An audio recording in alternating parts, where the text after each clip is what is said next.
Thank you, everyone, for joining. First and foremost, I'd like to apologize for everyone there in the room that I'm not able to join you in person on what is such a wonderful day. We're very excited to have our public service folks here and look forward to the swearing in ceremony in just a moment. Before we start, Steve, I'd ask you if you could lead us in a Pledge of Allegiance, please. Yeah, I will do. Everybody can stand, please. To the flag of the United States of America and to the republic which stands one nation under God, indivisible, with liberty and justice for all. Great. Thank you very much. And with that, I'd like to formally call the January 24th, 2023 Board of Selectmen meeting to order. First item on the agenda is what most of you are here for, is the swearing in ceremony for some of our newest police officers. So I would like to welcome everyone, and then Chief Bradley, if there's anything you want to go ahead and do to introduce folks, that would be great. Sure. Thank you, Mr. Chairman. So tonight I have the pleasure of introducing three of our newest police officers to the Board of Selectmen and the citizens of Upton. Before we begin, I'd like to thank Town Manager Joe Layden and our HR Director, Sandra Hackler, for really streamlining the process for us. It's difficult to recruit and get candidates these days, so getting through that process in a quick manner is really helpful for us to get qualified candidates. So, as I said, recruitment and retention is difficult. It's one of our biggest challenges, especially in the public safety sector. Tonight, we're fortunate that we've found three highly qualified candidates for the position of police officer. But we're also fortunate to find individuals of high character and a commitment to public service. So as I introduce them, you'll be able to see what fine candidates that we have adding to our police department. So with that, I'd like to call forward Officer Diana. Diana, come forward. And Officer Diana comes with us with over 6 years of law enforcement experience in the Hopkinton Police Department and Simmons College Police Department. Holds an associate's degree in criminal justice from Mass Bay Community College, and he also resides in the town of Upton with his family. So if I could have the town clerk come forward and swear him in. However you want. So you're going to raise your right hand and repeat after me.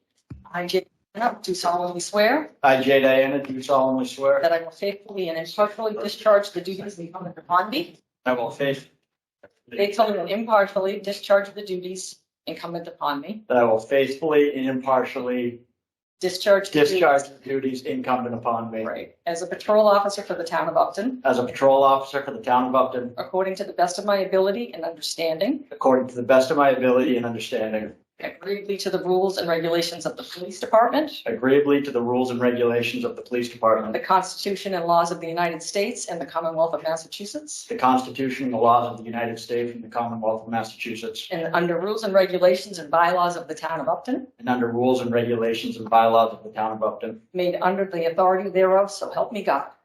made under the authority of thereof, so help me God. Good, congratulations. Thanks very much. I appreciate Great it. Glad job. to be here. Congratulations. Could I have Wonderful. Jay's family come forward and his badge?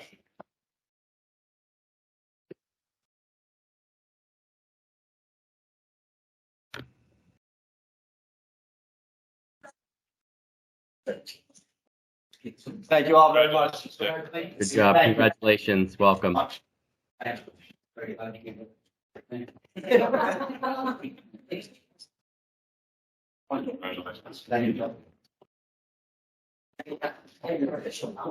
Oh, very nice. Thank you.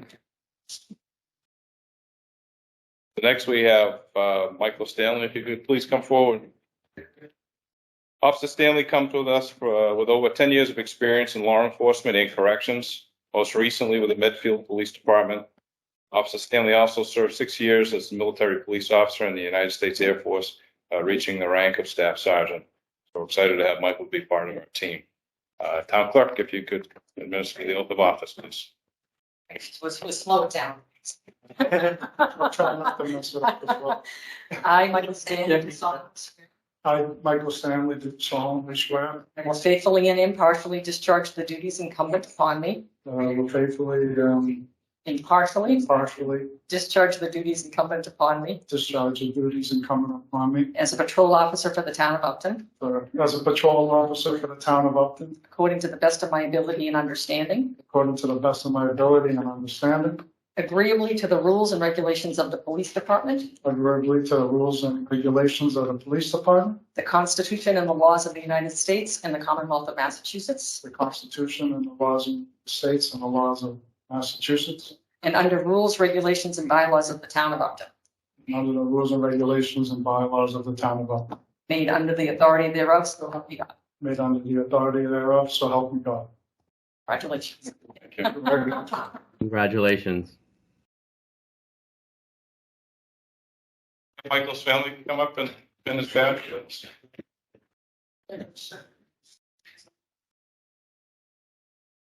Stop.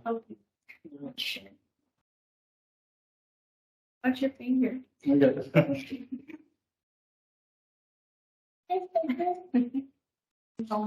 Stop. Bam. I get you.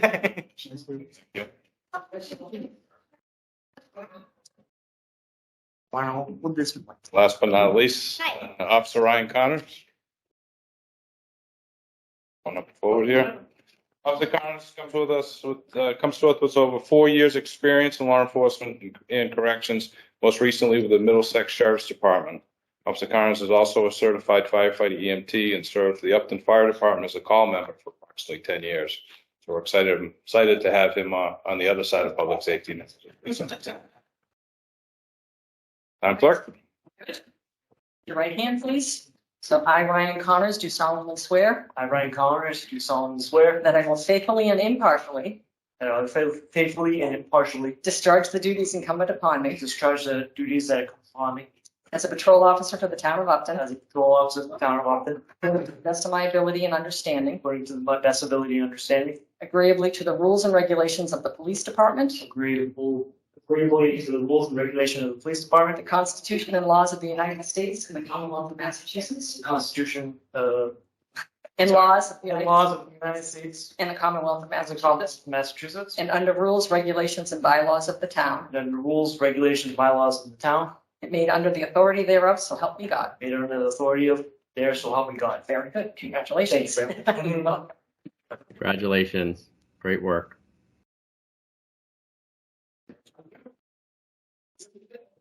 And Hey, if Jim. Ryan's family come up and pin his badge, please. Here. You want to try to do it? You want to try to do it? Come on. We can get you a chair to stand on if you want. Want to try? You want to pin the badge? No? You won't poke me, don't worry. Want to try? There you go. Slide right in the hole, right? Not holding it. You are. I know. This is your chance to get even. Perfect. Good job. Thank you. Nice job. Awesome. Great work.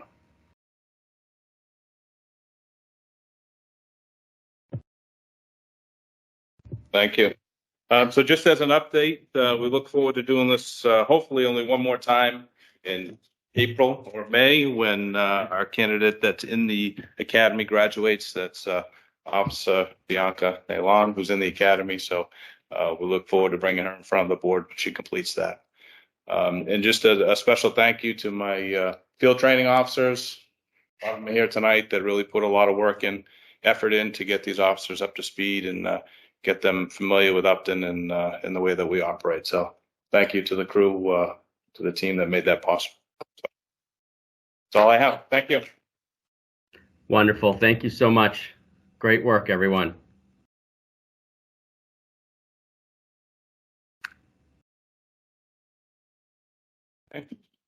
Thank you. Thank you. Are you going home? Are you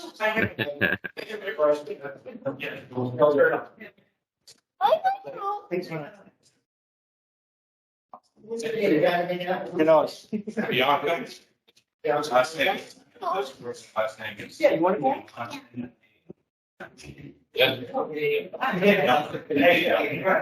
Thank you all very much. Thank you. Good job. Nice to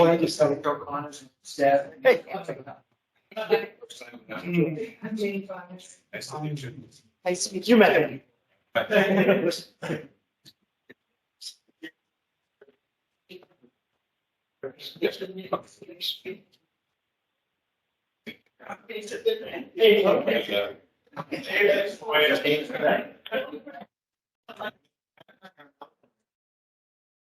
Just about that.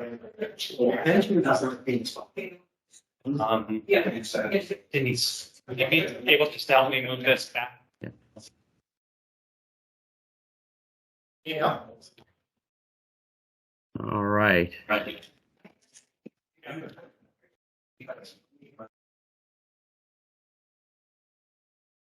We're back together there.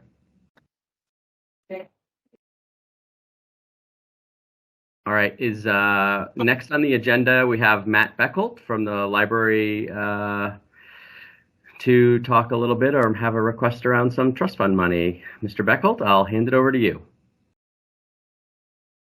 Hi, thank you. Thanks for putting us on the agenda. So the trustees are coming tonight with our annual request to expend from our library trust funds, specifically the Laura Dearth Trust Fund, which was set up for the purpose of buying library materials. And we are supposed to spend from it every year, the interest.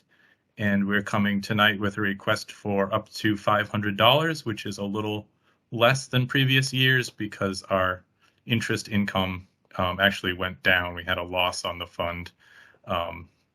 Everyone who has money in the stock market probably had a loss last year, but we do need to spend from it to meet our materials expenditure requirement. Great, thank you. Steve or Maureen, any questions? Pretty straightforward. I have none. Okay. Take a motion. Thank you. I move that the Board of Selectmen approves the request of the Upton Library Director to expend up to $500 from the Laura Dearth Library Trust Fund in FY 2023 for the purchase of books for the library collection. I would second the motion. All those in favor? Aye. Aye. And I think with me being remote, we may need to do a roll call. So Brett Simus, aye. Maureen Dwinell, aye. And Stephen Metellian, aye. Thank you both very much. All right. Thank you, Matt. Thank you very much. Next year, we may look to use some of our other trust funds, slightly higher amounts as we move into the community center and expand our collection a little bit.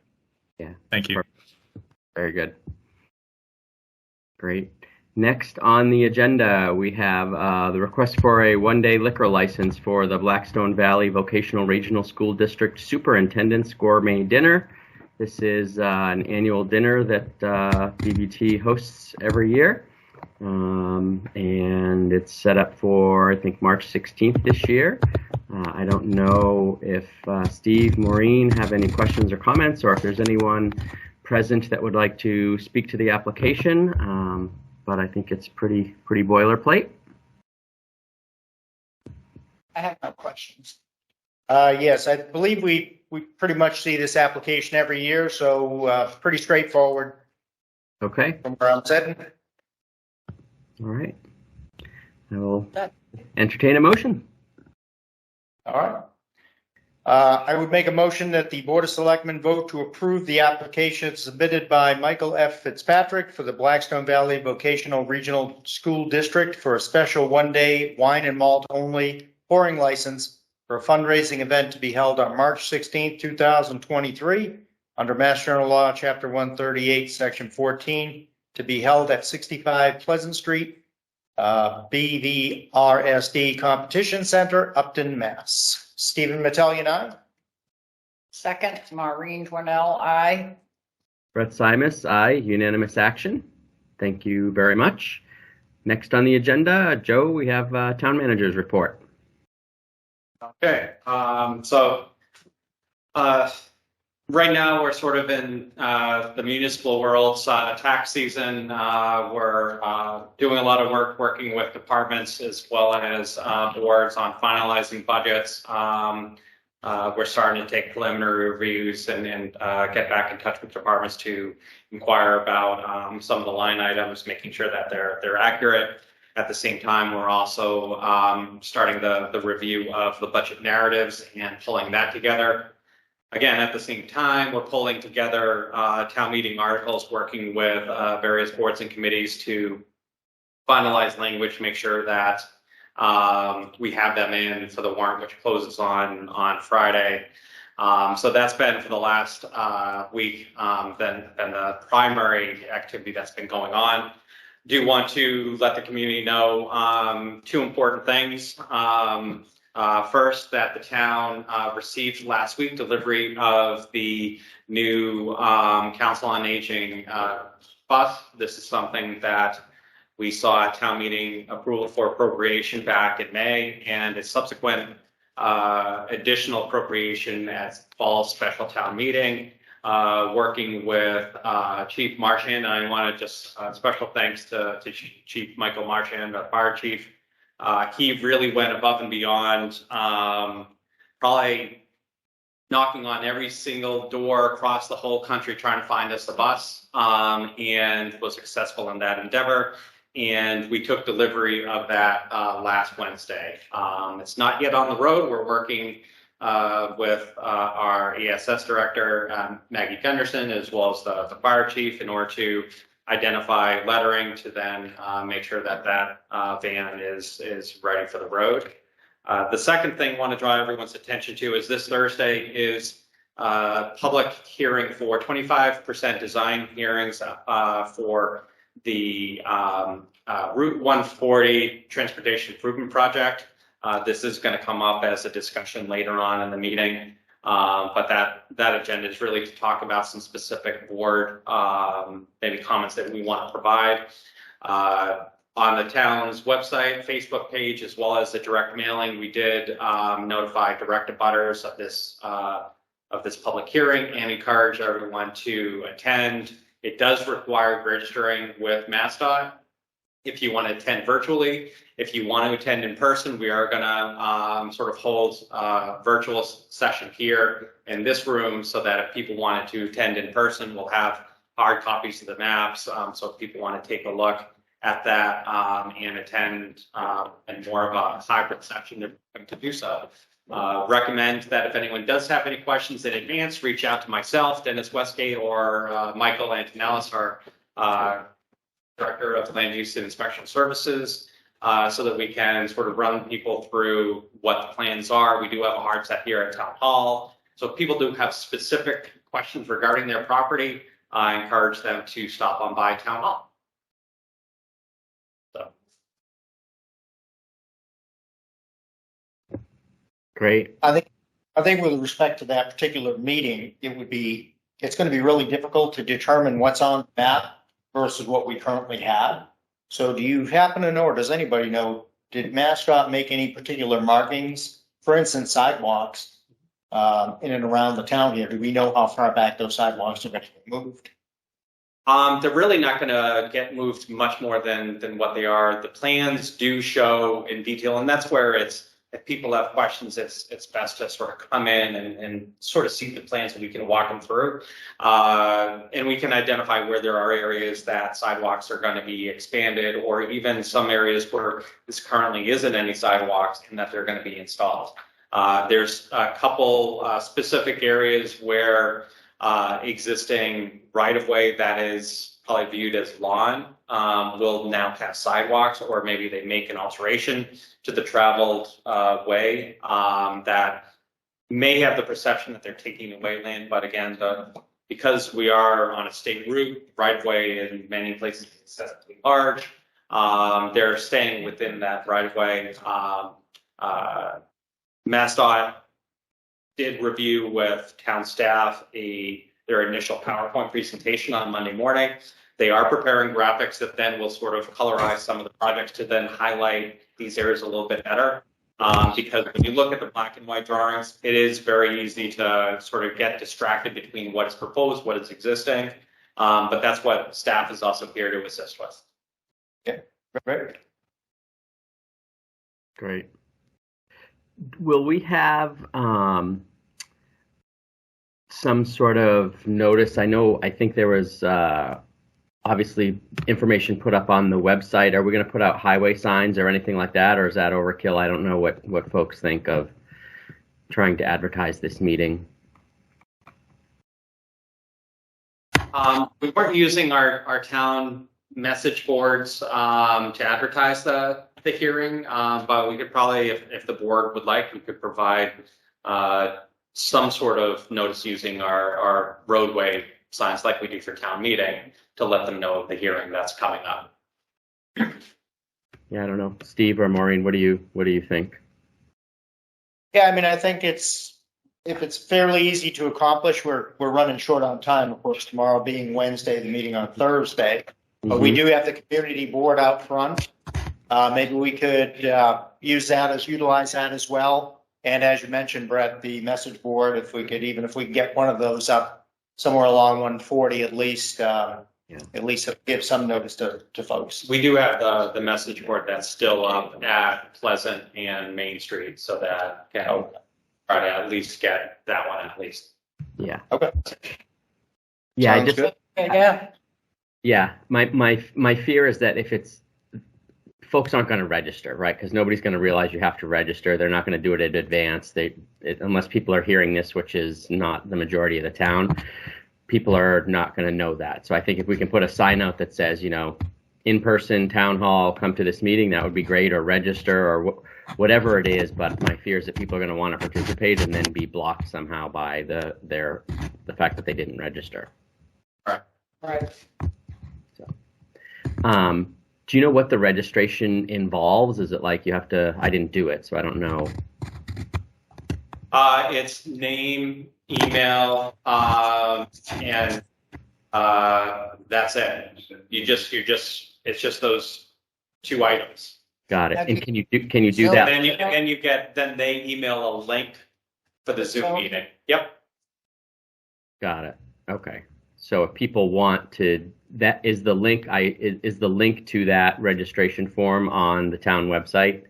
Yes. Okay. Perfect. Okay. All right. I guess the only other question I would have is, do we have any idea how long that meeting would be? People would always want to kind of ask that question to know what the time commitment would look like. It's scheduled for an hour and a half, but because the public hearing is intended to receive public comment, their presentation is about half an hour. Rest is basically public comment, receiving public comment. Yeah. Okay. Great. Any other questions for Joe? No. Okay. Thanks for the update. Good stuff. I would like to now open it up to any public comments on any topic. We're going to try to, just a reminder that we've reserved about 10 minutes for this, and folks should try to limit their comments to 2 minutes. But certainly I want to open it up to folks that are here.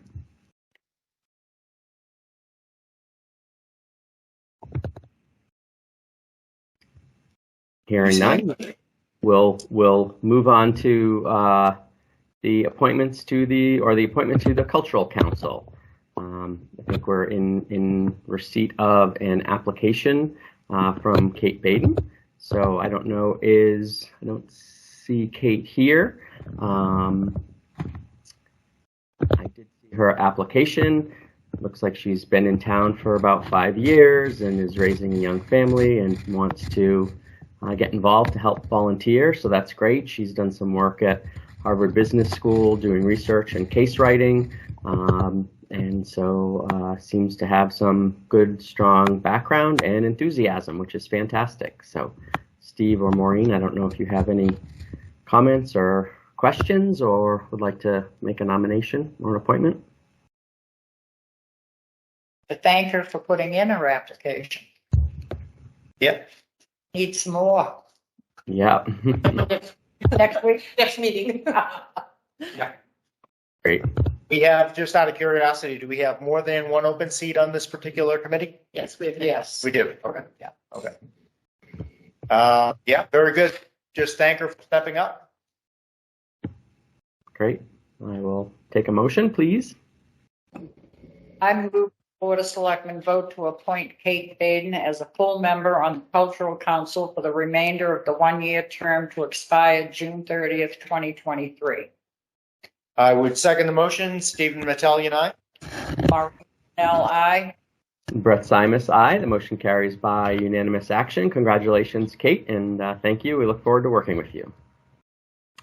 Next on the agenda, we have a resignation from the Upton Housing Authority Board. Linda Jones has been on the board for about 11 years and has made several valuable contributions over that time. And so we're very grateful for all of the work that she's done and for her contributions, and we'll be sad to see her go. It does create an opportunity. So if you know anybody that's interested in serving on this board, spread the word. And with that, I will take any comments or a motion. Yeah, comment, but I can make the motion if you want. Yeah. Okay. I would make a motion that the Board of Selectmen vote to accept the resignation of Linda Jones from the Upton Housing Authority with regrets. I'll second. Maureen Dwinell, aye. Stephen Mattelli and I. Brett Simus, aye. The motion carries by unanimous action. Thank you. Next on the agenda, we have the MURSD strategic plan. So I think that's an update, Joe. Hold up just one second. There's a second part to that. Yep. We also have the motion to post the seat on the election ballot. All right. Fantastic. Yep. Okay. So if you're ready, I can motion that. Please, sir. Yes, I see it here. Yep. Okay. I move that the Board of Selectmen vote to request the vacated seat on the Upton Housing Authority be placed on the upcoming May 2023 election ballot for the remainder of the term that expires in 2026. I'll second that. Maureen Dwinell, aye. Stephen Mattelli and I. Brett Simus, aye. That motion carries by unanimous action. Thank you. All right. Now we can talk about the MURSD strategic plan, Joe. Okay, so for the board, in your packet is a email communication from Maureen Cohen, the superintendent of schools for Mendon Upton Regional District. They're undergoing an initiative to basically do some strategic planning for the district, looking out over the years ahead to basically try to identify the community needs and wants. And within that email, there's a couple things. One is a interest form. They're looking for a representative from both Mendon and Upton for sitting on that. The second is that there is a link for sharing feedback on strengths, weaknesses, opportunities analysis, commonly referred to as SWOT, basically to get people's thoughts on the district's strengths and weaknesses. And then lastly, there's also a survey, strategic planning interest. There also is a link for providing initial feedback for the process. So, I think at a recent meeting that I attended with the school district, they talked about undergoing this because there's a lot of needs that the district is not only seeing that take students out of district, but then also services and other programs that they're trying to look to see as far as bringing it in. And this is a way to engage both communities in order to identify not only the needs that are out there, what parts of the district need to be strengthened, what are some of the weaknesses that can be improved, and get residents' feedback as starts to not only plan for the coming fiscal year budget, but also looking ahead. Whether it's facilities, programs, bringing some programs that are currently outside of the school district inside to alleviate, say, out-of-district placement. So this is a important initiative that the superintendent and the school committee are undertaking, and a good opportunity for someone to be appointed to sort of represent the town on that effort. So we do have Paul Flaherty, our finance committee chair, here in the audience, who has been also attending the district's sub committee budget meetings. Is there anything else that sort of should cover in that? No, I think you covered it all, because I've been on this budget subcommittee for several years, and it's lightning here what happens in the school and how they operate and things that they are required to do. And Joe, you were at the last meeting, and I think Maureen said that not that many years ago, there were 9 English language learners, and now there are 58 in the district. And the state has several very stringent requirements as what the school district has to provide to these students, and it costs money to do it, and you have to have special teachers involved, and you know it's very striking and eye-opening to sit and listen to some of these issues that the school district has. So, you know, I think they're trying to be proactive in what they do. So, you know, I think that at least somebody who has a kid in the school or child in the school, that would be something that they would probably be very interested in. Mm-hmm.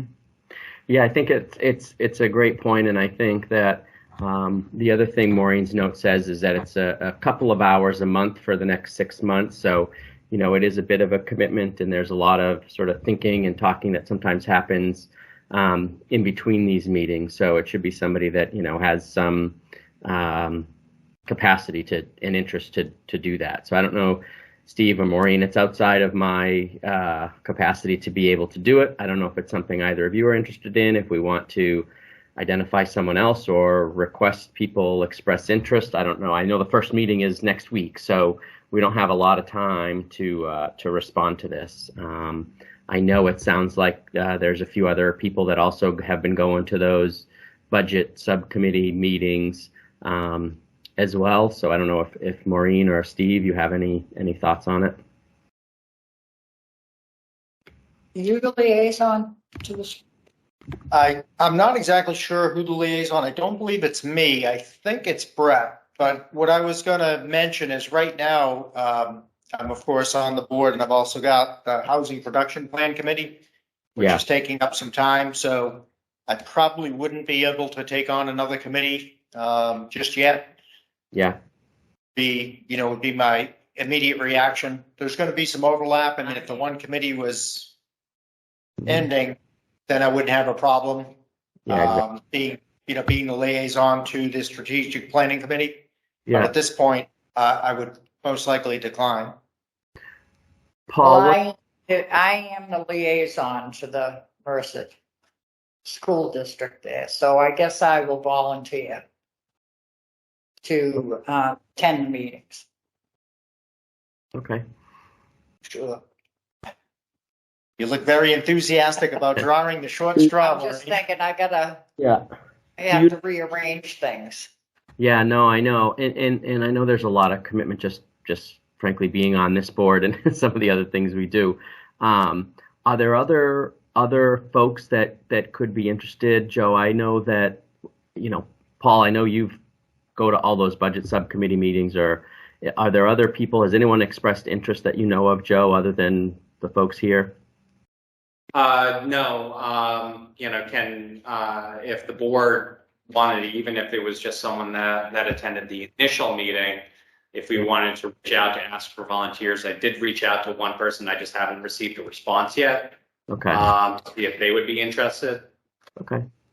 Okay. It's next Monday, Yeah. It's once a month, I believe, is that the time commitment? once a month, yeah. Once Yeah. a month. Yeah. Okay. So Maureen, is that okay? Do you want to maybe cover it, and then if there's another option or alternative, or someone else sort of raises their hand that makes sense, then we can adjust. Or obviously, you're more than welcome to do it. And I wish I could do it.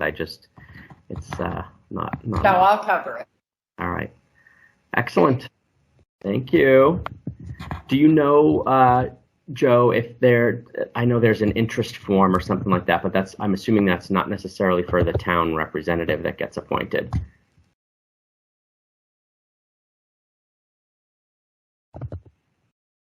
I'd have to take a closer look because it seems that they were looking for us to name someone, but then there was that form as well to fill out. So yeah. If it's something that we need that person then to fill out, I'll verify with Maureen.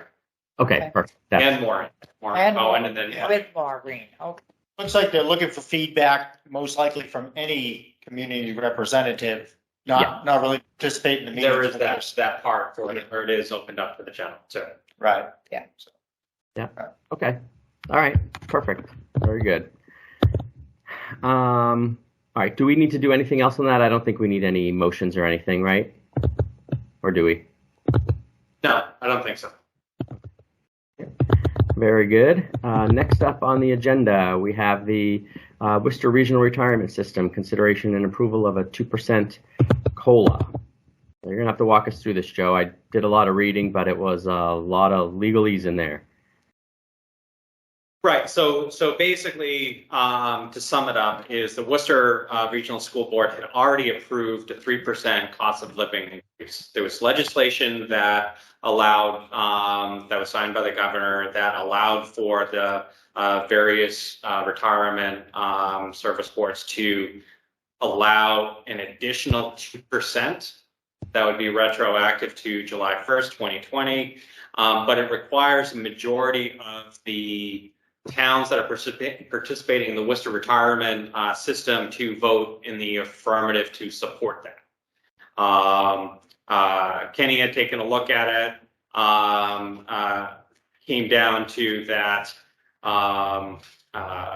it would be basically an additional $800. I'm sorry, it equates to $320 to each town retiree and beneficiary.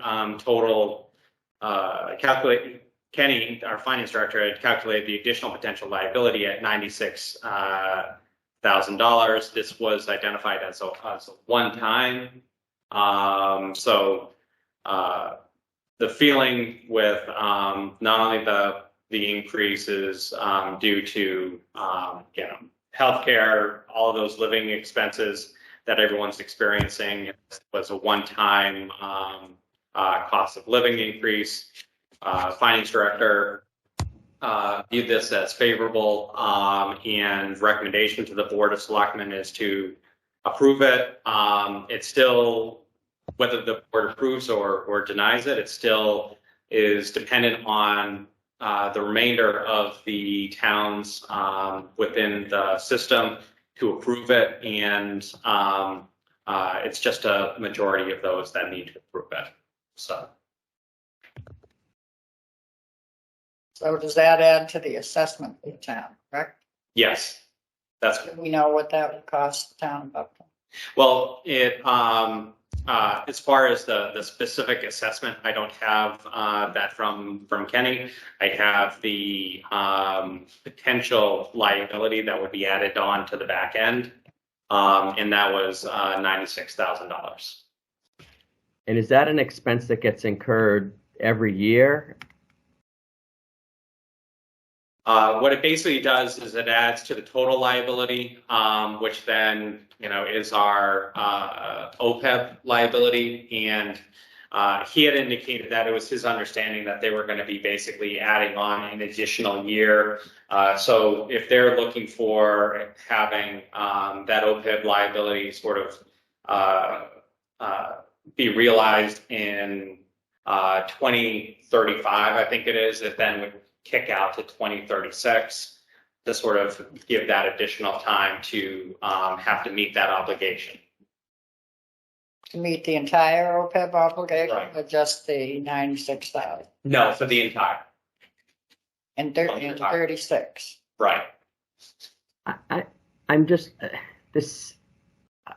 There's definitely something going on here. I don't understand. Like, is it like what's the impetus for them making this request? Is it a state request? Is it just the retirement board? Are they going to come back next year and say another 2%? Like, it just seems like someone's coming and asking for $100,000, and we're just going to say yes. But I don't understand why it's changing, what caused the change, how often it can change, how often they can come back and ask for more money. Like, what is this all about? Yeah, no, I mean, that's an extremely legitimate question, and because it was first authorized by legislation that Governor Baker signed on November 16th, 2022. So clearly there was some sort of effort either by legislators or on the retirement systems to then prompt this legislation that was approved that only authorized the ask for the additional 2%. So this is the regional retirement board that is asking this of its member communities. And I'm sorry, I said majority. It needs to be approved by 2/3 of the boards within the towns within the retirement That are district. participating in Worcester County. Correct. Right. My thoughts when I first read this, and I haven't, delved too much into the legalese, as you mentioned, Brett. But, when you make an additional 2% COLA, it sounds like it's a 1-year request, but the reality is that's then built into your base every year moving forward. Yep. So that 96,000 is going to be an additional expense, on the board and the burden on the taxpayer that is then going to get built into our base every year continuing forward. So, my gut originally when I read it, I said, well, this is a no to me, based on what I'm hearing, text messages I'm receiving, emails I'm getting, and of course, social media. People are pretty upset right now with what they've seen in their third and fourth quarter tax bills that they received a few weeks ago. And of course, they're going to be due next week or 10 days, whenever they're due. So my gut originally, when I read it, I said, well, I'm a no on this. And then adding to that is we don't know how our budget is going to build out yet. So not knowing what, our FY24 budget's going to look like, we don't really know how bad we're going to get dinged as it is right now with Worcester County retirement. Paul, comes up every year. We talk about it, right? It goes up sometimes 60,000 a year. Sometimes it goes up 110, 120,000 a year. So that Worcester County retirement expense that we have each year is, I think it's going to be 800,000 plus this year, I would believe. So I think we're going to need, at least from what I'm thinking, I've got to have some more time to really understand the long-term effect of this request. Well, the other thing is too, that most of us working in the private sector or the public sector are getting a cost of living increase every year, and with the prices of everything going up, and to have the retirees stagnant on their income, that's not right either. Well, they're getting 3% on top of the 3%. So they're already Yeah. getting 3%. This is an additional 2%. An additional 2%. I understand that, but So the question is, the 3%, as you mentioned, that's what's calculated in. So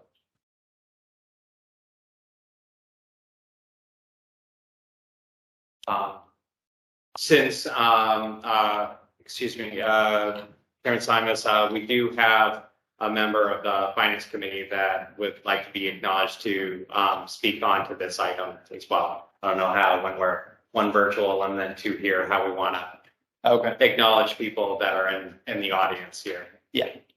Sure, I would be happy to hear from the chairman of the Finance Committee, please.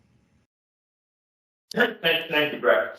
So you had mentioned Worcester County retirement, and then 50 sentences later, you mentioned OPEB. They're different. Right? You are. Retirees, which is Yeah. totally different from No. than we get in the Worcester County. Yeah, you are right. You are right. And I don't mean to throw you under the bus. no. Thank you for Yeah. correcting That's me. fine. We all knew that. I thought the discussion was that we were going to get an extra year to fully fund OPEB. I thought that's where the direction of the OPEB got drawn into this, but No, this is No. about an extra year for the retirement. yeah.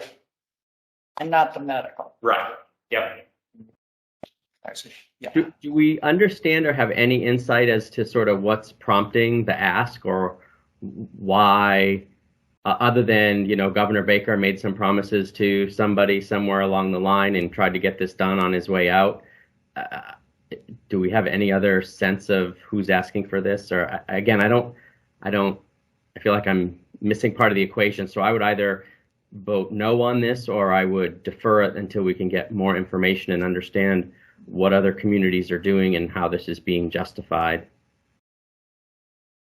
I mean, my thought would be that if we just delay this until the next meeting, gives a chance to see how some of our adjacent communities are viewing this. In the board's packet is the act that was approved. And it basically just establishes the not less than 3%, not greater. So doesn't exactly, who it basically initiated that. That's something I don't know, but I'm sure it's something that we can find out. Also gives a chance to just have a follow-up conversation with Kenny to provide a little bit more description as far as what the overall impact is, and whether or not in preparing our FY24 budget, whether some of the numbers that were already granted on an initial basis, whether this is inclusive, or whether or not then that number that we're using for starting to build the budget would then have to go up as well. Well, this is for 2023, right? This increase. This act, Back to July. Yes. right, but But how does that affect what we've already paid in county time? that's a excellent question to follow up with. So it says that this isn't effective until July 1st, 2020. So how July 1st. When does it need, 2022. This act takes effect July 1st, 2022, but it was approved July 16th. So that's what they mean by retroactive. Yeah. Let me follow up with Kenny on then whether that hits us this current year, whether it was already sort of baked in to what we've already paid, or whether or not it gets added for FY24 and sort of I gets don't, paid and backwards. just, and I just, don't think they can put it, I don't think they could include it in what we've already paid for county retirement. Asking for it now, but it'd already be done. Right. so just two quick questions. One is, the benefactors or the beneficiaries of a change like this are all municipal employees. Is that fair, both current and past? All retired Upton employees that are within the Worcester Regional Retirement System. So all Upton employees that have retired or will retire, No. right? No, it would be just the people that have retired. Well, it would be included if someone's and you know what? retired next year. It also says, Then I'd have to Or ask Kenny benefactor. for clarification on those numbers, because it was, my understanding was for people who are receiving benefits. So if I haven't retired yet, I'm not receiving benefits. Whether or not that then bakes into what I would be eligible for, that's a question that perhaps we Okay. should have Kenny Yeah. also attend to the next meeting to clarify. Yeah, so I'd love to understand, who is going to benefit from this increase, and is it like a one-time payout, or is it a forever we're adding 2%? Is it we're adding 2% this year? So to Steve's point, we're increasing the base, but then it's up 3% from then on, or what? So I'd love to understand that, and then also, when do we need to make the decision by? Is there any timeline that is included? I didn't see one, but. And and also along what Brett said, is it for future retirees? Yeah. All right. So So let's table this one. Do we need to do anything formally to table it, Joe, or we can just put this on an agenda?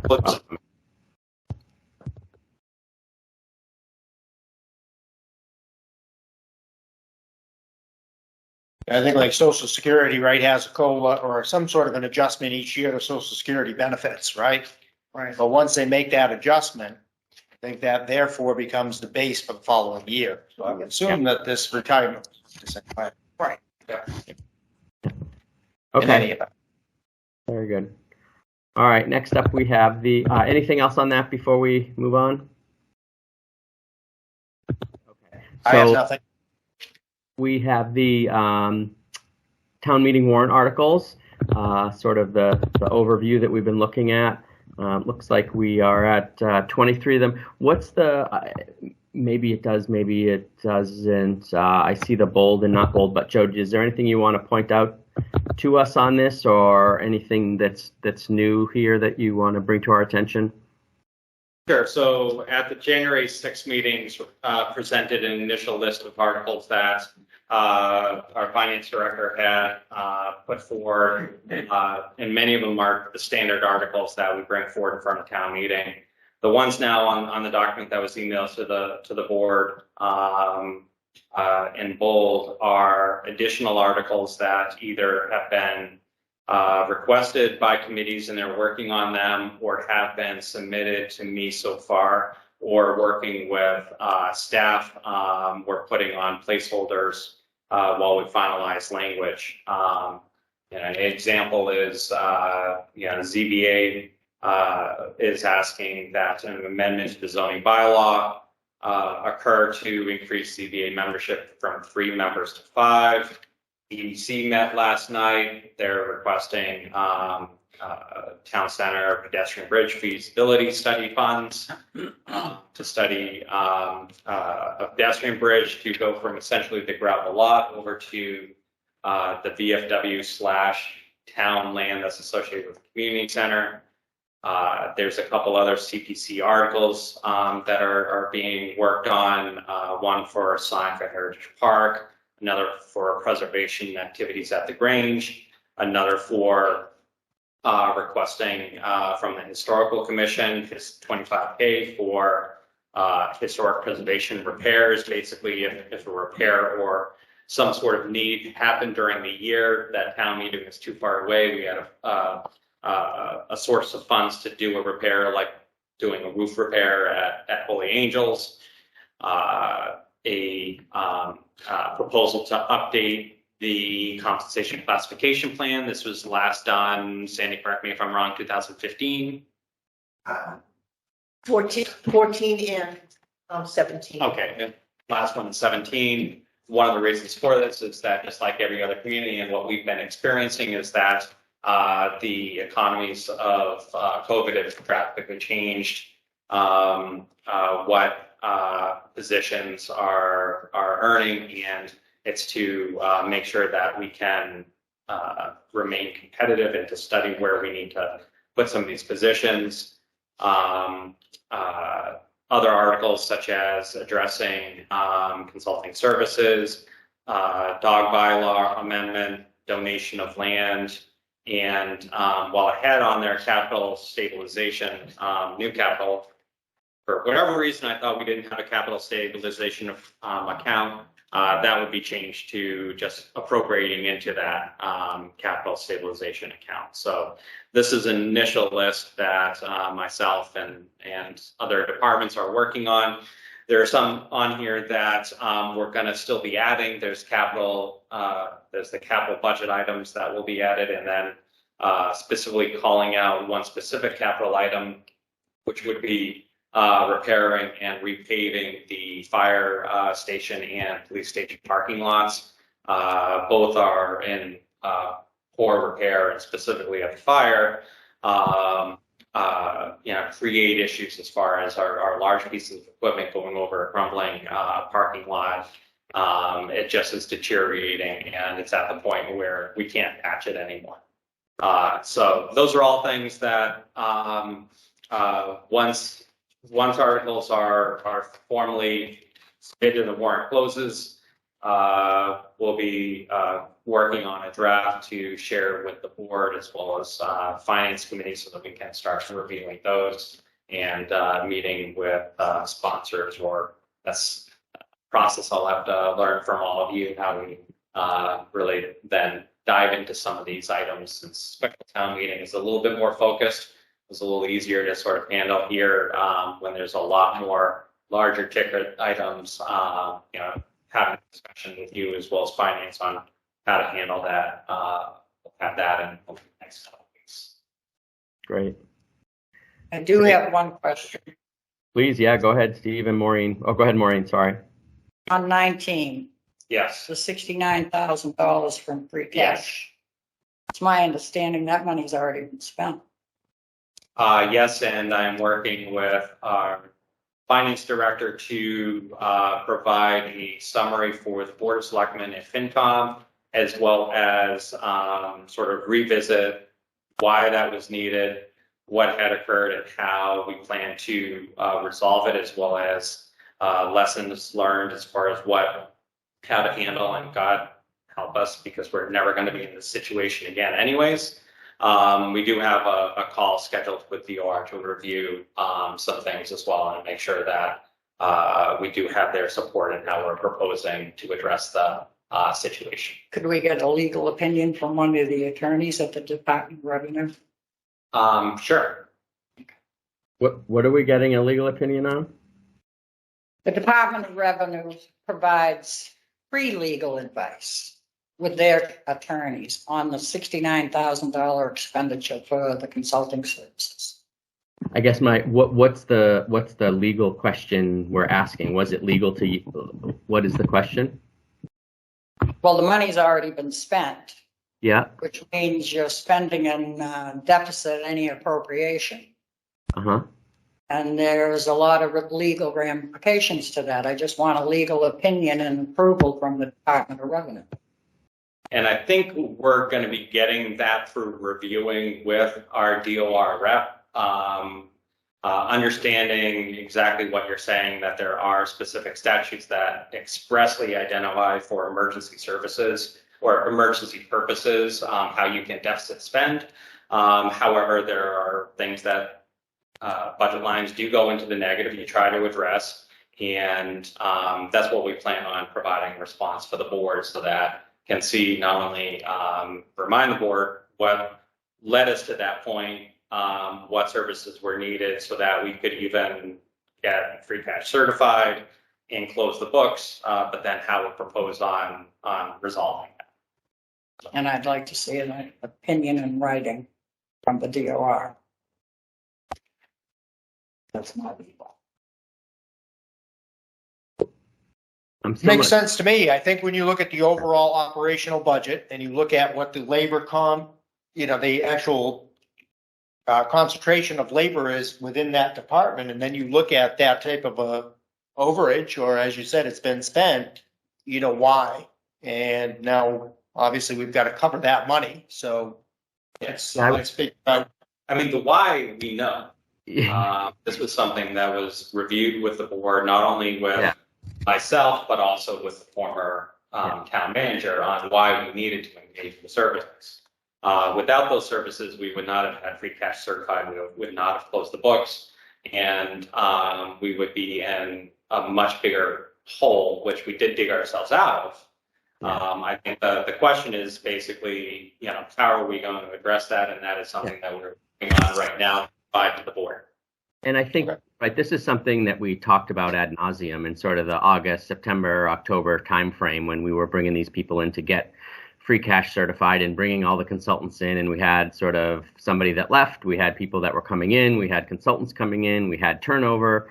So there was a lot going on that was very circumstantial at the time. And I think that to your point, Joe, right, a lot of this has been resolved. But if we're sitting in front of town meeting and we're asking for $69,000, people are going to ask why, and we should just have a pretty crisp, 1 to 2 slides, or just an explanation of like, hey, here's what happened, here was the transition, here's what the money was for, here's what it led to, and these are the things that we've done to make sure that this doesn't happen going forward. again, I think we as a board already know the answers to all of that, but I think it will be good for folks at town meeting to hear that. So yeah, I think that You makes, also have to explain to them that it's special town meeting. They were all done working here October 1st, correct? We continued to get invoices middle of November and in December, reflecting work that occurred through middle of October. And that was unforeseen from the previous year? Yes, it was unforeseen from the previous year. Although it sorry. depends on how you define unforeseen and how I define unforeseen. yeah, I'm confused again, Maureen. What are you talking about? I was saying that, We knew we had to continue hiring them for the next fiscal year, okay. correct?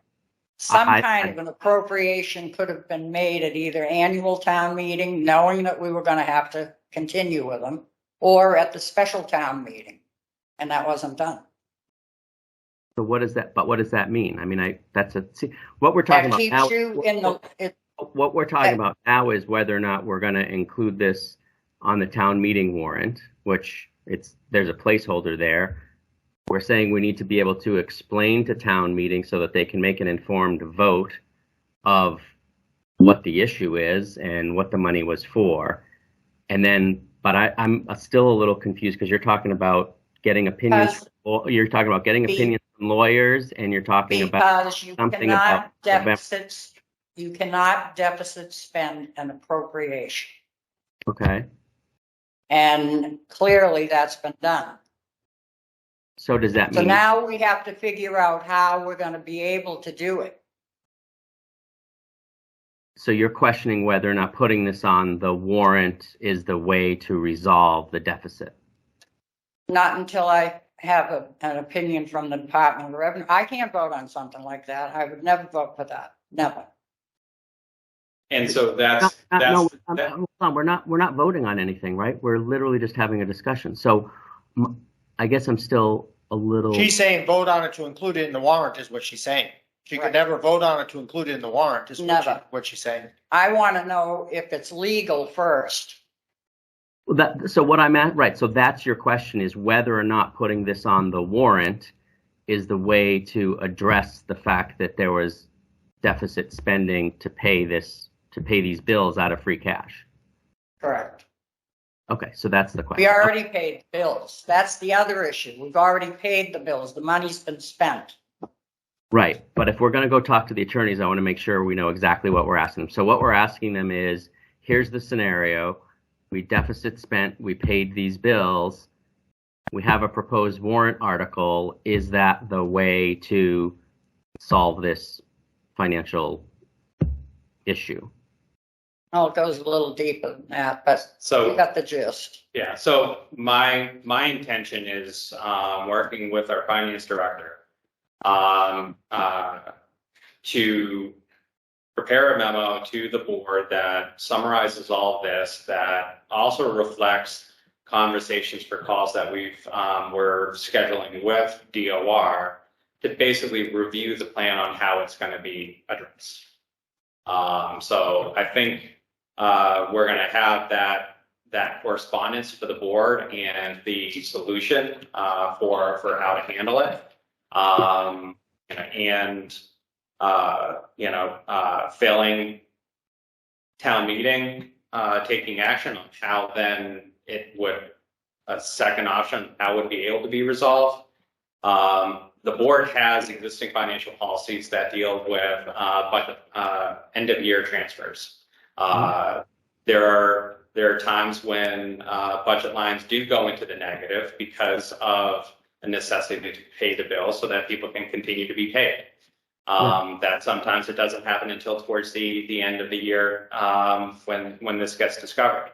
So the town has, in budget lines that have gone into the negative, the town has taken past action in prior fiscal years to do the appropriate transfers. So that process is detailed in the town's financial policies.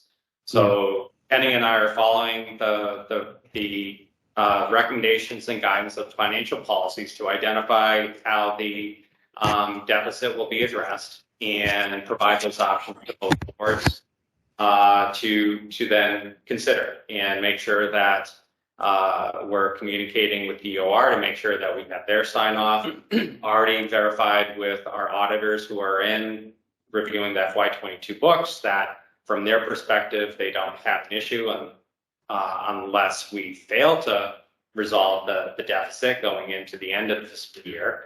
But from their perspective, as long as we've addressed it, then from the auditor's standpoint, it's all okay. That's why we're arranging that conversation with DOR, make sure that we're doing things in proper format, that they don't have any other issues. If we have a conversation, there are issues, we'll deal with those as they come up. Okay. And Maureen, it sounds like you want more than what Joe is saying now. So Joe, do you have a sense of what Maureen is asking for from town council? It's not town council, it's DOR legal. DOR legal counsel. So I know exactly what she's referring to. Yeah. Okay. All right. And we'll have that in time for having to make a decision about the warrant. I mean, there's a placeholder there now, so that's fine, but is that enough time? I don't know what their usual response time is for things like this. Oh, Very quickly. It is quick. Very quickly. Yes. Okay. And I would just say, I don't want to muddy the water. I understand where Maureen's coming from, but when I look at that particular request, right, it's an idea, it's a plan. How do you rectify it so that doesn't happen in the future? In other words, how did this get so far out of hand? We knew we had a problem, but we knew we had a problem a year ago, right? Yeah. But Because also, the department needs to run on 2.5 FTEs. We didn't have 2.5 FTEs, so we were falling behind then. So we've got to make sure as a board with oversight over the financial director, we've got to make sure that we're asking some tough questions and putting the correct policies in place so that we don't run into this issue 2 years from now, or It can happen anytime, it can, yes. really. Yeah. and that's where the financial policies. Yeah. That's the most important thing. Obviously, we need to get everybody's questions answered. That goes without saying. But the most important thing as well, because we can learn from history, we can't rewrite history, and the thing we need to learn is how to make sure that this doesn't happen again. So I'm totally with you, Steve. But to your point, Maureen, we also need to learn from this and make sure that we're going forward from today, doing the right things and crossing our T's and dotting our I's so that we don't end up having a bigger problem later for some unforeseen reason. So, okay. Any other questions on the warrant?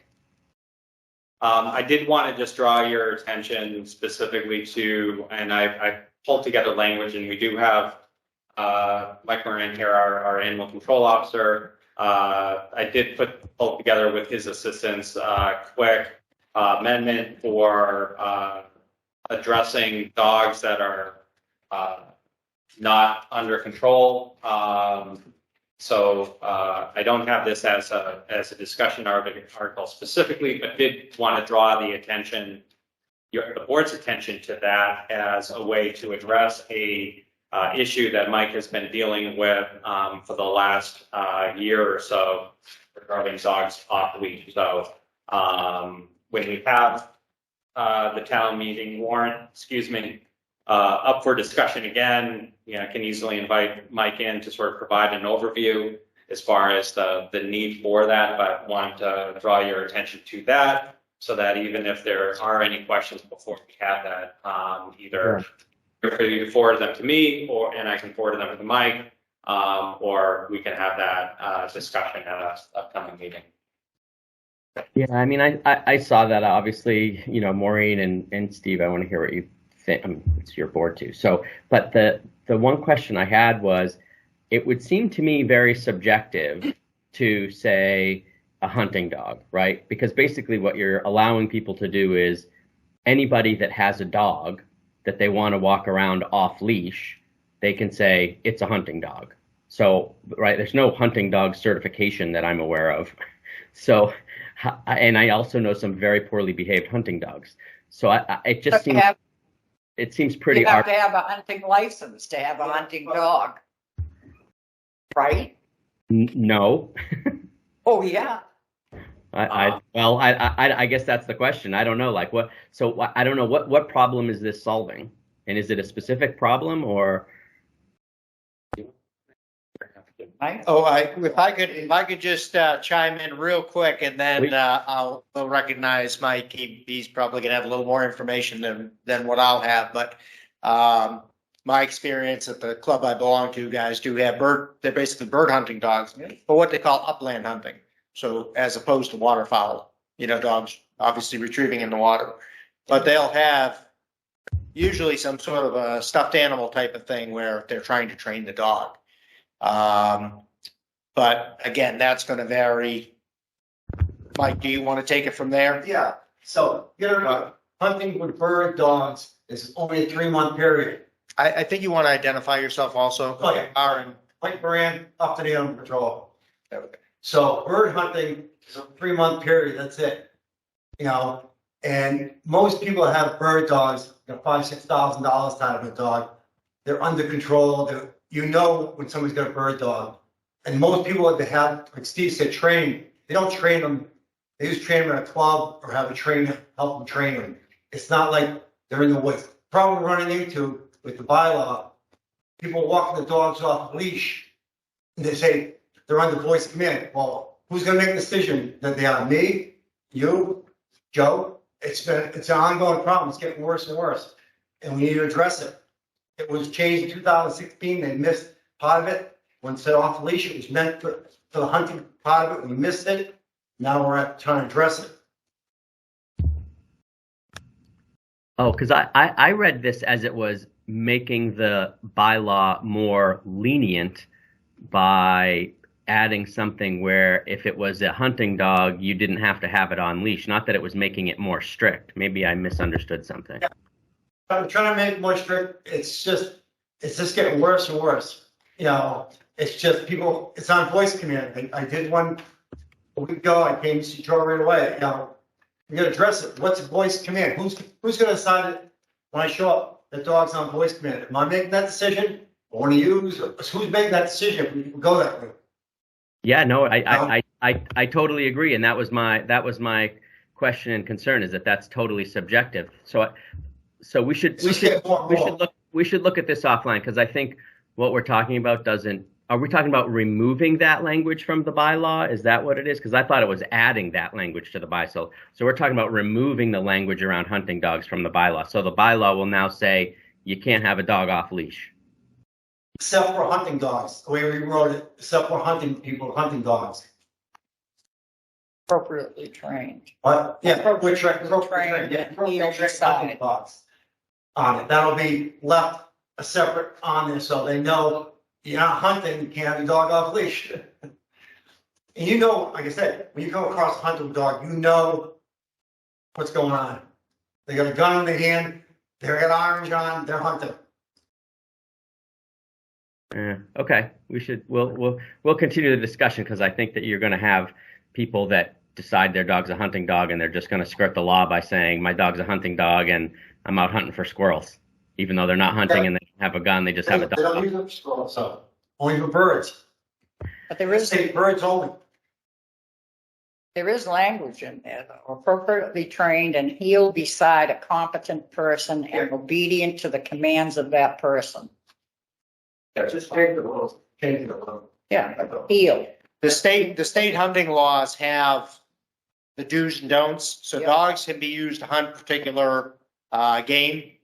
And I don't recall if coyote, crow, believe it or not, there's a season for everything. From rabbit to crow to coyote to bear to everything. And you can use them for bear. So there are different, but you can't use a dog for deer hunting. So it depends on what game, what season is in and all that. Just to muddy the water once again, seems to be my role tonight. Where you mentioned public and private land, what popped into my head under the private land would be, say, the Beagle Club over on Glen View and Nipmuc Rod and Gun Club. So I wouldn't think that we'd want this law to include those particular areas, because obviously that's private. You got permission in there. you got permission from private land, you're good. Okay. Yeah, Yeah. that's one. So we should look at this because if we're going to make a change, we should just make sure that we're affecting the change that we're after and not just adding more confusion to an already confusing bylaw, right? Because it's like you could even in theory, and again, this is what we should ask, right? Because I totally get what everybody's saying. I just don't know that it's going to be enforceable. So I wonder if you could add something like, except if it's a hunting dog during hunting season, but with a licensed hunter who's actively hunting, that's a hunting dog, right? As opposed to even if that same dog and that same person are running around in the summer, that dog needs to be on a leash unless it's actively hunting. Again, I have no idea if there's a way to write that, if that's a thing that makes sense, but we should just be very clear that if we're trying to solve a problem, that we're solving it and not just creating more confusion. But I love it. I'm with you, and the spirit of it is perfect, which is we need more dogs on leashes and less dogs running around and more people cleaning up after their dogs.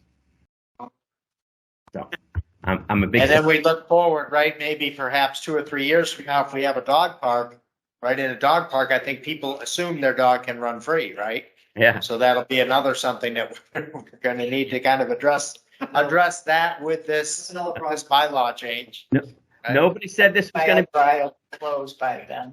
Yeah. Yeah. Nobody said this job was going to be easy, Mr. Moran. No. Now, is this going to be a placeholder on the warrant? Are you? Yes. Yeah, it's here now, so good. Okay. All right. I'm sorry, Maureen, go ahead. No, I was talking to Sandy. Oh, okay. All right, great. Anything else on the warrant? If not, we can move along here and talk about 140. So, just want to sort of double back on this item. When myself, Dennis, Mike Antonellis joined MassDOT and their engineers on a Zoom call to talk in advance about the public hearing coming up on Thursday. And again, this is their hearing. We're a participant. This isn't the town's hearing. They're looking for public comments. And one of the things that I had expressed that I foresaw as a comment from the board, and becomes a question whether or not the board wants to formally vote to submit this as under a sort of motion of the board. We also have time to revisit things on February 7th. Once the hearing ends, comments are received for 30 days. So we have time. It's not like if we don't have a comment or we want to expound upon a comment, we can think about it. We can come back and prepare a draft to then provide to MassDOT. But specifically, the board at the last meeting talked about how important it is within the Upton Center to have some form of on-street parking that, even though right now, and because 140 is a state route, parking is not permitted. So from the state's perspective, we're not taking anything away. There shouldn't be parking. That right now, all that happens is that no one enforces. I explained that it was my view, because we are marking the pavement with specific bicycle lanes and then a buffer area, 2-foot buffer area, even if people park and no one has a ticket, no one actively is enforcing. Once a cyclist decides to come down and sees that where I should be riding my bike is then occupied by a vehicle, we will get a call for enforcement, and ask them as far as to give thought as far as maybe how to address this, either having on-street parking or having it as more of a shared travel lane and marking it differently. Their comment to us on a staff level was, that sounds like a perfect comment for the town to provide within this section. So there's other things that we can discuss. It becomes a question during that hearing whether or not we wanted to say, this is a principal concern that we have as the board. And we can always come back with other comments, but to basically verbally state as a public comment, here's one of the priorities that we have. So one, it's sort of an opportunity for the board to have a discussion so that we can then relay, this is, say, our number one comment. And then anything else we could revisit in more formal written comments after that public hearing and what we hear from residents as well. I mean, I think with the way we've discussed it, and certainly from my perspective, that's our number one piece of feedback, was that we need more parking in our downtown area if we're going to make it pedestrian friendly and business friendly and the community gathering place that we want it to be. We need the parking. So, you know, I would certainly advocate for making a formal statement either before or during the public hearing. I don't know why we would wait until after the public hearing. So I guess that's one question. And the other question is, I would presume that we would include Representative Meridian and Senator Fatman in whatever communication we would have. I know we may be entertaining, inviting them. Maybe this is a topic for them. I do feel pretty strongly that we should advocate for this now, because once it's done, it's done. You know, once we're at 90% design, it's not going to change. So, you know, this is the time to strike while the iron's hot. I don't know, Steve or Maureen, what your thoughts are. No, I agree with that. I mean, center town is where all businesses, and I mean, it would only be from like the Rose Garden down to MGM, or that's about the length of it, but that will affect every business in the center of town because there is no parking. You know, even West Upton, every once in a while, if I'm heading towards Worcester, I'll park on the side of the road if I have to stop at the post office. So we got that area in West Upton as well. I agree. I'm not sure, Brett, that the timing will make a whole lot of difference whether we add our comment, you know, tomorrow or 2 weeks from tomorrow. I'm not sure that it'll make a whole lot of difference. But 100% agree with you that we've got to get that out there. And then as far as, you know, what concerns me, and the reason I commented earlier about sidewalks, Maureen has commented that we've talked about it, which is Hopkinton, right? And we see how much sidewalk they've gained and how much roadway they've lost. So, you know, that's a situation where that's got to be, in my opinion, part of the conversation as well. You know, make sure if we're going to have parking on the side of the road, and we're going to talk about a shared travel lane, then I would assume the bicycle travel lane would kind of be imposed upon the automotive travel lane, right? Because obviously if the car is parked, they can't run into the car. So those are the type of questions. Big few, both sides of the road up there. Right. So it's not just farms in MGM, it's. Yes. Applegates, I forgot about that. Yeah, you see it there. Naturally, of course, for years and years, the funeral parlor. There's another spot. There's always parking on the side of the road. You know, the insurance company there that's at the corner. So, I would say those would be my two concerns is, you know, make sure that we don't gain too much sidewalk. And then, of course, on-street parking is a must. Yeah, and I think it's important, you know, we want to set the tone, obviously, like we're here to work for the state, right? Like it's a great, huge project for the town of Upton. There's no doubt about it. And we're the beneficiaries of the work, the project, the paving. You know, there's a lot that the town is already reaping from this in terms of benefit. So we want to be very, you know, humble and grateful about that and recognize that, you know, but also talk about some of these opportunities. So that's great. Right. All right. Anything else on this one, Joe? No. Okay. I did see Linda Gay, who I assume wants to mention her citizens petition. And she had her hand up when we were talking about warrant articles. So Linda, I will hand it over for you to just a minute or so if you had a question or a comment.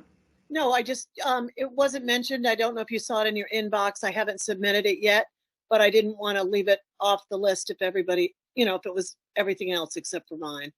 So what the citizens petitions do not need to be approved by or discussed by, frankly, the board.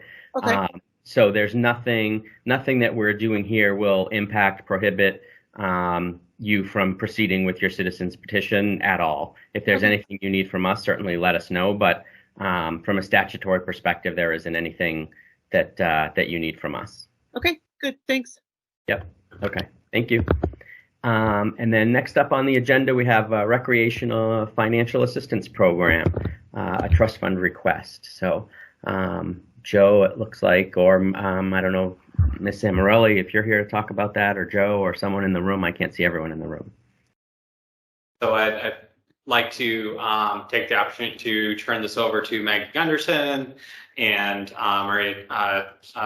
Tony, as far as presenting work that they've worked together within their departments to prepare this proposal for the board's consideration.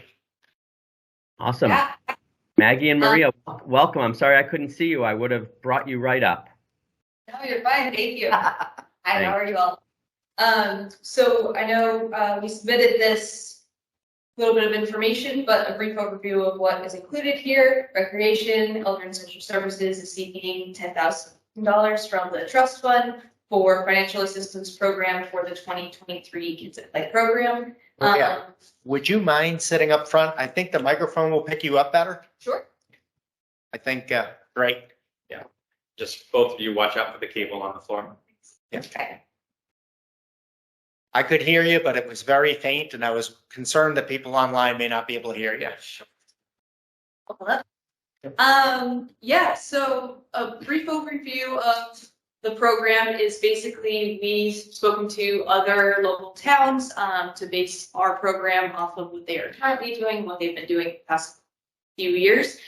Most towns around us that I heard from go based off of the free and reduced lunch program threshold. So anybody who's eligible for that program would be eligible for our financial assistance program. So we want to stay even with what they're currently doing. We also added that if any families are eligible for food stamps, they would also qualify to submit an application. And then if they're within the free and reduced lunch program eligibility, but just for some reason not actually enrolled in it, we still included the household income data so they would still be eligible for this program. Families would submit an application that would be reviewed by the social services coordinator to then let Recreation know her idea about what she would suggest for up to 80% or up to 100% of financial assistance for the Kids Play program.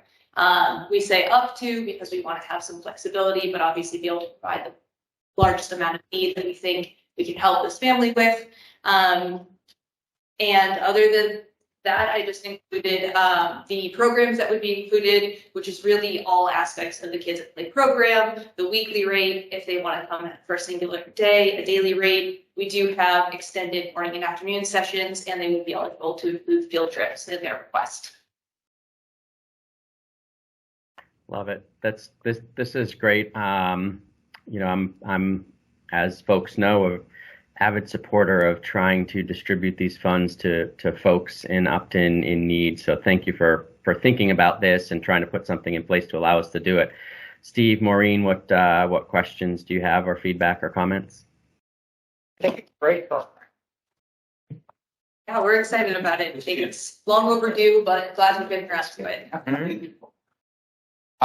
Yeah, certainly like to, we've done it once or twice in the past, like to always, try to advocate and help residents seek out services, especially when we have funds that we're able to supplement those programs with. That's great.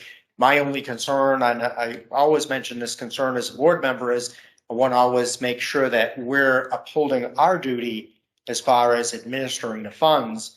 So I'm always a little leery to just kind of one-time fund, because I feel like I'm delegating my authority. So that's my only caveat, is I'd like to make sure that the board, if we're going to fund it, I'd like to kind of see the work behind it. For instance, if you say, okay, we've got,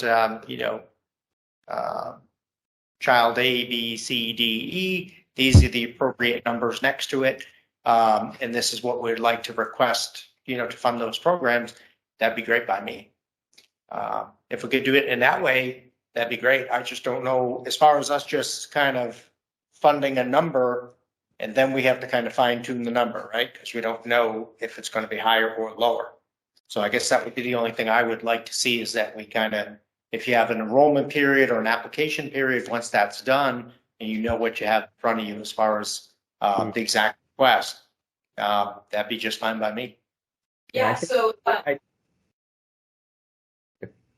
in kind of response to that, because we did talk about all the different ways that we would like to go about it, I did speak to Mendon and Grafton extensively about their programs, and one of the reasons they explained they do not have specific registration periods is they said, summer's a long time. Our kids play is a 9-week program. Often families aren't thinking in February about week 8, and to be able to not have them necessarily have the same opportunities that far out was one of the reasons we decided to suggest a first come first serve basis. The other reason why $10,000 came up, it actually felt a little low, honestly. But the example scenario that I included is if a child is looking for all of our services, so all the field trips, all 9 weeks, coming early, staying late, that's almost $3,000 for that one child. So if we do, not that we're going to give 100% to a child necessarily in that situation, but if we did, that's a third of the ask right off the bat,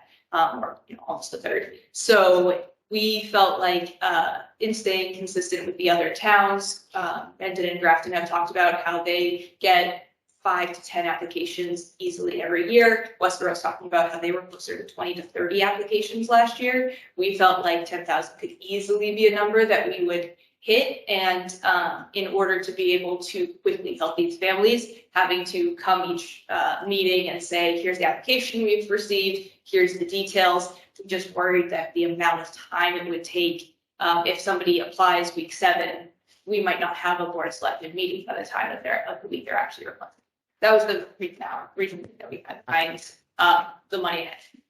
I wonder if there's some sort of middle ground that allows us to, and there's maybe some other circumstances where this has made sense in the past, is to say, all right, it's whether it's 10,000 or 15,000 or 20, whatever the number is, we say, all right, this is the amount that's approved, that's pre-approved for this year. And the arrangement is, if it's going to be more than that, you've got to come ask for more than that. Regardless, whatever is spent, we want to sort of get that as a report so we can say, these are the families, this is who received it, this is what they received it for, and that we have some record, and whatever that record keeping is in terms of people's eligibility, whether it's the free reduced lunch program, the food stamps, the household income, we need to retain those things because we need to be able to provide, think of it almost like auditing, right? Like if someone comes in and says, hey, over the past 5 years, you've given away $60,000 to different families, like who got it, why, how do we know it was to people that needed it versus didn't need it? So that sort of degree of tracking and accountability is going to be important.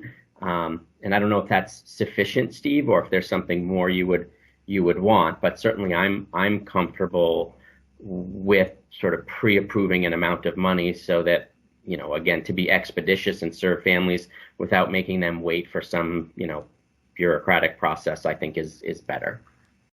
Mm-hmm. I suppose a year-end reconciliation, that would be sufficient. So long as we kind of, obviously the report of what programs, the amount per student or whatever, per resident, I should say, whatever that may be. I think that makes sense. I mean, I feel like we're at town hall all the time. I know. I feel like we're pretty applicable, easy to get to. So I can't imagine there being a long period of time or anything being that, time sensitive that we wouldn't be able to meet. But I understand, I understand the processes. What are your thoughts, Maureen? I'm good. I think 10,000 is a good number to start with, but I mean, as the applications come in, and I don't have any problem if they had a few more applications that they wanted to fulfill, that we could set up a meeting, but at least this would be seed money for them to start. Yeah. Okay. We need to be 100% certain that they are Upton residents. I mean, that's one thing that cannot ever change. Yeah, and that was one thing I was going to mention. It's not explicitly noted in sort of the policy or the proposal you've drafted, so we just want to make sure that that's called out explicitly. So this is still a draft just in terms of some basic wording, but we have talked extensively about some of the application guidelines. And so this is, I would say, most of the way there. I don't have a digital version. Is this what you sent last Thursday, or is it? No, this is the, what the actual application could look like. It's just a draft. Gotcha. Okay, so I, You have it Oh, did you give him, sorry, I placed that to make sure. Oh, you have it electronically? I emailed it to you. Do you actually, are you able to email it to, yeah, Sandy? And I can email it to Brent. Perfect. no, I was just gonna take a picture and send it to. Oh, okay, yeah, that's it. and Lots of ways. that's okay. I mean, I trust what you're all looking at. My point was simply, we just need to make sure that the residency requirement is part of what we're assessing. That's all. So yeah, residency is one of the main eligibility factors. And again, along with social services coordinator, that would be one of the things she would be ensuring is an Upton resident. The other thing, along with what you were mentioning in terms of taking stock of who applied, who was actually awarded this money, you do have to be careful with the confidentiality issues. One of the things, why this is still a draft and still working on a few issues, is potentially trying to see if we could call something maybe the scholarship committee, and therefore the people within the committee, meaning this group here, would all be able to be within that confidentiality group, and then not break that, so that the ways that people are showing their household income might be their federal tax return, might be their bank statements. We just want to be, or saying that they're part of these programs. We just want to be cautious of confidentiality issues. Absolutely. Yeah, I think one other thing that we'd be able to do is also just at least have some sort of additional notation or disclaimer that actual award may differ from the initial request depending on availability of spaces within the program or available funds. Because if Kids at Play only has 100 kids and you get 50 of them requesting come through here, we may not have enough seats when all is said and done to at least put them on notice. Absolutely. And one of the things that we felt was important is we did want to get a scope of even what the population might be. So I reached out to the director of food services for Mendon Upton Regional School District. And for Upton only residents for K through 8, there are 12 students who qualify for reduced lunch and 113 students who qualify for free. So that is the population who would even be eligible, plus or minus a few, maybe in the food stamps program. Great. It would be great to see them using some of these programs that they might not otherwise be able to avail themselves of. So that's really, really excellent. Great. Yep.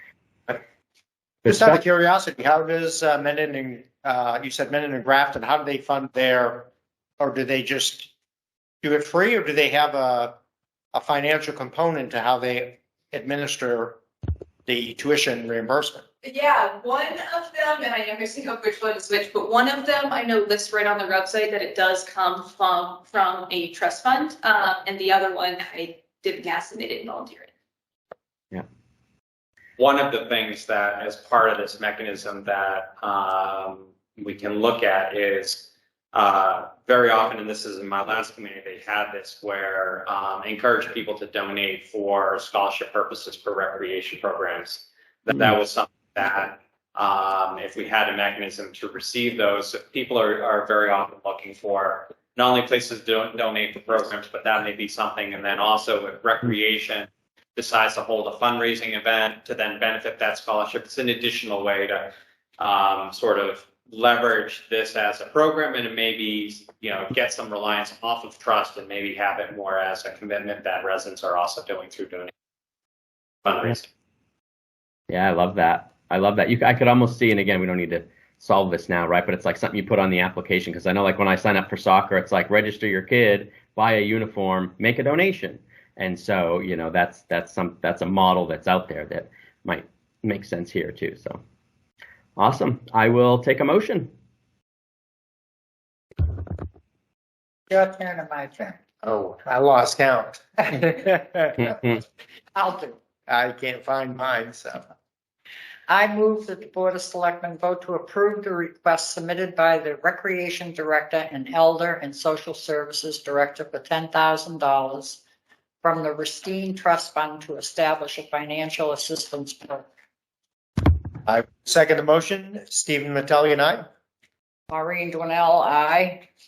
Brett Simus, aye. The motion carries by unanimous action. And Maggie and Maria, it's great to see the two of you. It's great to see you working together, and I'm thrilled at this program. So thanks for all your work. Thank you. Very good. Thank you. All right. Next up, we have minutes of January 10th, 2023. I don't think they. I think we need to pass over those. Okay. Next up, we have executive session. Does someone have the? Oh, that's yours, Steve. Well, thanks, Maureen. Anytime. All right. Let's see where we are. I do not have that. Find it either. Yeah.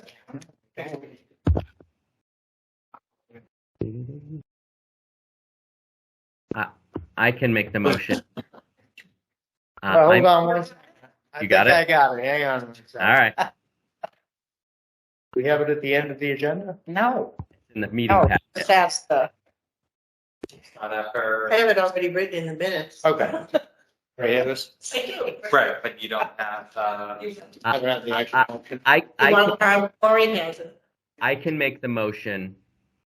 I move that the select board vote to enter into executive session pursuant to Mass General Law, Chapter 214, Section 1B, and Mass General Law, Chapter 4, Section 7, Clause 220, 26C, to discuss financial assistance to residents in need and not reconvene in open session.